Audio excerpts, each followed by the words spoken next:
Yan guys, kain po tayo. Mukbang. Ako lang po mag-isa dito sa bahay.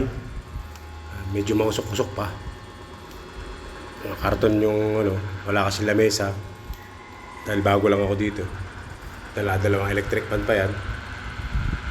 Ayan, ang sausawa ng aking inihaw na bangus.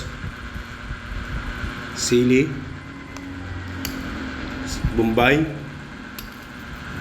Kamatis. Yan ang aking sausawa guys. Tapos itong bangus na inihaw sa electric. Kaya ganyan ang itsura niya. Tapos yan, kanin. Mukhang mapaparami ang aking kanin ngayon guys. Kain tayo. Oh. Oh. Nalaglag pa. Kain tayo guys, kain. Oh. Nakalapag lang ako sa simpleng buhay. Ako lang mag-isa.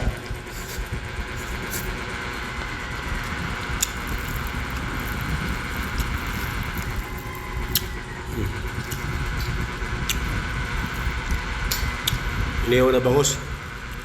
Kain na tayo, kain. Kamatis.